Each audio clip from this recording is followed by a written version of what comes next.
Zootopia 2 is finally here, and it delivers a story that's even more ambitious, complex, and emotionally charged than the first. We're breaking down the entire movie, from Judy and Nick's rocky partnership to that massive Gary D. Snake twist and what it all means for the future. So grab your carrot pen, because we're about to solve this thing. The movie kicks off with Judy and Nick, officially partners at the ZP. They solved the biggest case in the city's history, but their friendship feels more fragile than ever. The pressure of the job is getting to them. Judy is still by the book, driven by her ideals, while Nick relies on his street smarts and isn't afraid to bend the rules. This creates some serious friction.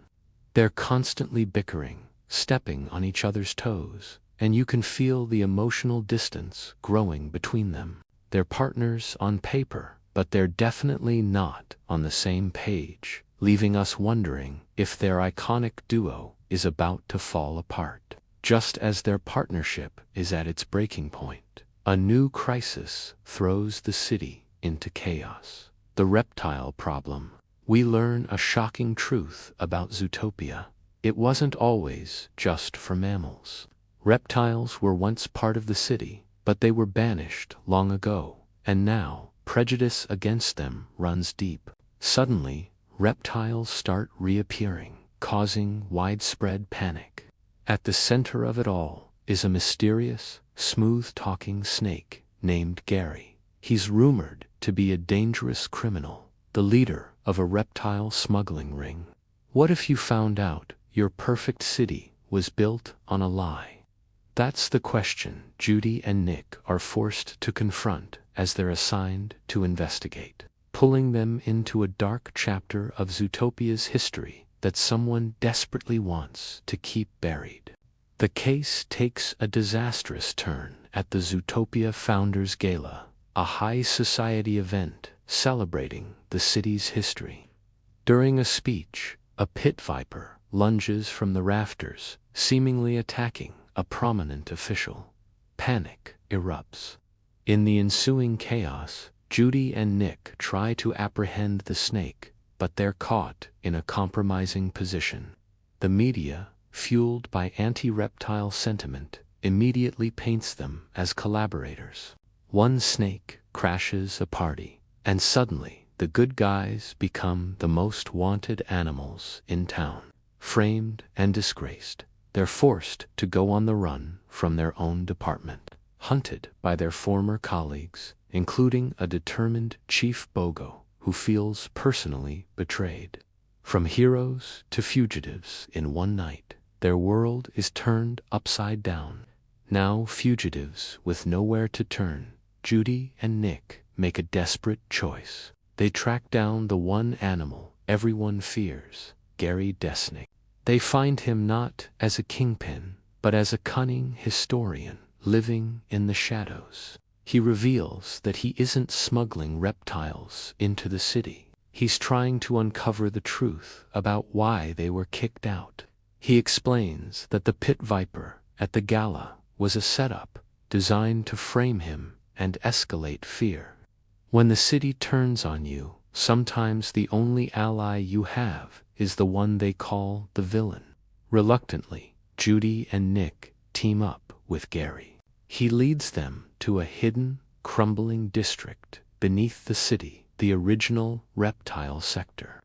There, they find a secret journal belonging to Zootopia's true founder, a wise old turtle, which holds the key to everything.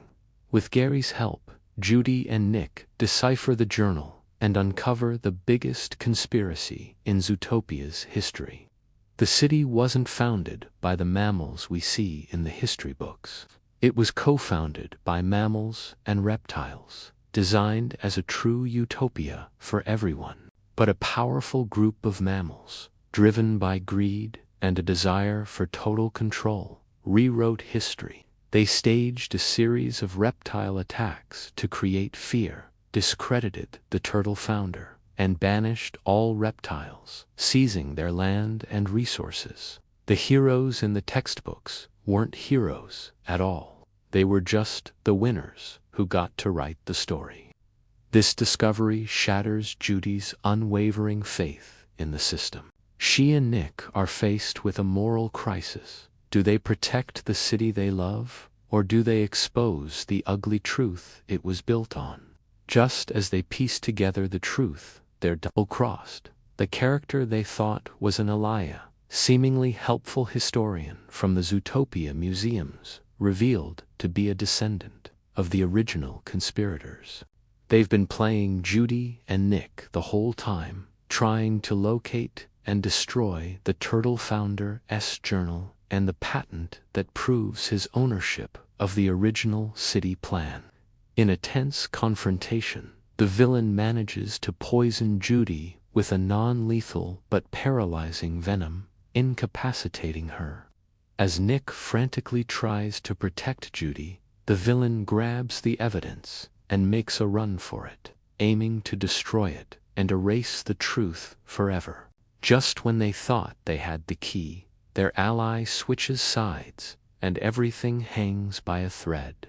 This leads to the epic final showdown at Zootopia's massive weather walls, the colossal structures that regulate the city's different climates. The villain plans to use the control center to trigger an environmental disaster in the abandoned reptile district, flooding it. Nick, carrying a weakened Judy, and Gary race to stop them. It's an incredible action sequence, with our heroes navigating treacherous terrain, dodging security drones, and fighting to get the patent back. They could walk away and let Zootopia tear itself apart, but that's not who Judy and Nick are.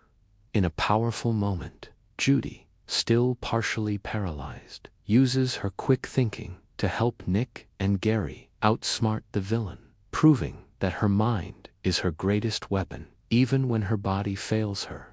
In the end, our heroes triumph. They manage to broadcast the contents of the founder's journal and the patent to the entire city from the weather wall's emergency system. The conspiracy is exposed, and the villain and their co-conspirators are arrested by a shocked but dutiful ZPD. The truth is out. For the first time in Zootopia's history, everyone finally gets a place in the story.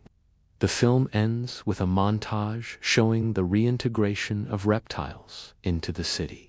The old reptile district is revitalized, and Zootopia begins the long process of healing and becoming the inclusive city it was always meant to be.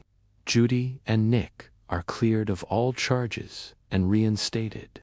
Their ordeal has forged an unbreakable bond between them, and they return to the force, not just as partners, but as a true team, stronger and more in sync than ever before.